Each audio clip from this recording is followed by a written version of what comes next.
let me just share with you some of the cost. Because what happens is growth stops in your life and my life when the price gets too high. That's the way it always works. So let me share with you some of the cost. For example, number one, it'll cost you what I call personal change. If you're going to become a leader, there are things that you're going to have to change in your own personal life. There are going to have to be some things that you add that you don't do now. There are going to have to be some things that you take away that you do now. Isn't that true? And none of us like change. And so, therefore, many people never grow as a leader because they don't want to make the changes necessary. Another cost is time. It's going to take time. As I shared with you a moment ago, there's a process involved here.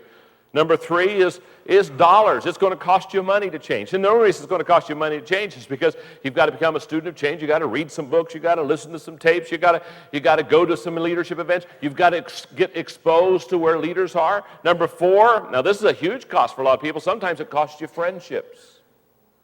Sometimes it's a friendship relationship issue. Have you ever taken a journey and you started climbing in your journey, and you found out that the person that was maybe a very close friend didn't want to take the journey with you? In other words, they kind of wanted to settle for something a little bit less than what you wanted to settle for, and felt the pull as you're still trying to grow, as you're still trying to develop, and they're stopping right here, and feel the pull of going upward and growing and developing yourself, but the pull of stopping and going backward, because your friend didn't want to grow. Sometimes that's what causes leaders to have a tinge or a sense of loneliness. Because sometimes in their growing and development, there are relationships and friendships that are never going to quite be the same because they're going to continue the journey where the person that they would love for them to take the journey with them is going to stop in the journey. Does that make sense? Now, we've heard the expression. I don't even think it's a leadership expression, but we've heard the expression before, it's lonely at the top. And I think that expression comes probably out of what I'm teaching right now, a sense of pulling away from maybe a lot of people that you really want to kind of go with you on this trip and that journey. And I heard one time a guy say, it's lonely at the top, so you better know why you're up there. Yes, sometimes friendships and relationships, there's a cost factor there.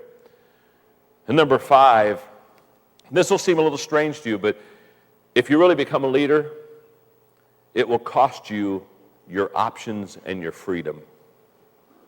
Now you're thinking, oh, no, John, that's the reason I want to be a leader. I want to have options. I want to have more freedom. I want to be able to do what I want to do. Can I tell you something? When you become a leader, you don't get to do what you want to do anymore. You get to do what is best for the people. And all of a sudden, you no longer live what I call the selfish agenda. You no longer get to do what you want to do, but you're constantly saying, what is best for the people? And many times you have to put yourself way back on your agenda list so that you can help lead the people according to what their needs are.